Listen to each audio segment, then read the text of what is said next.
Salve, sono Alessandra Floris e da circa 16 anni porto avanti questa attività. In questo momento vi farò vedere come si inserisce il disegno nel cestino. Poi successivamente vi farò vedere come si attacca il brocatto diciamo, alla nostra sottopanna. Sottopanna si intende appunto sotto il cestino. Allora, io adesso attacco il tessuto va attaccato in modo laterale, molto laterale, perché queste poi dovranno scomparire, cioè non si dovrà vedere l'imbastitura che si fa in questo momento.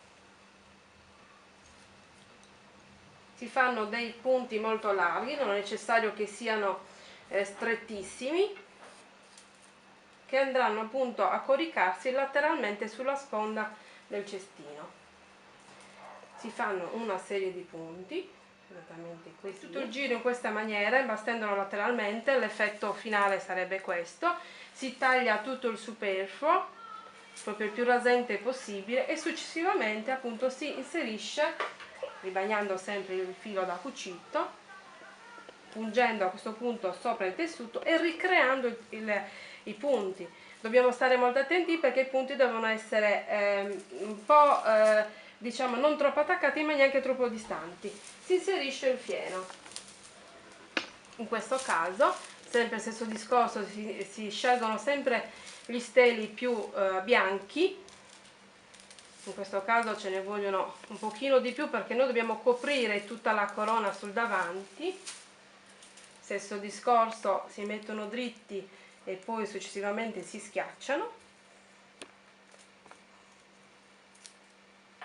e si mettono qua sul davanti. Quindi questo sarà il primo punto, poi chiaramente si spinge piano piano verso l'interno, un po' in genere si lascia un pochino, il resto si taglierà dopo che si è sicuri che lui sia installato bene. Ricordarsi sempre che anche questo è un giro molto delicato, quindi rifare sempre la punta, perché se lui dovesse aprirsi dentro potrebbe tirare i filamenti del tessuto e quindi fare stramare, diciamo, il tessuto. In questo caso vado a coprire appena adesso un punto di imbastitura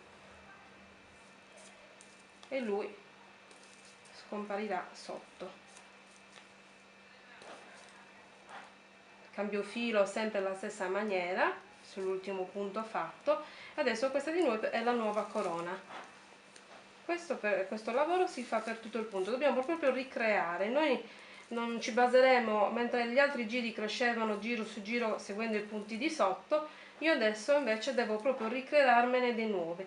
Chiaramente ogni volta che incontro l'imbastitura me la tirerò sotto, proprio tirandola con il punto un po' più sotto, e me la nascondo. Dovrà andare a scomparire sotto, diciamo, il cestino, sotto la corona.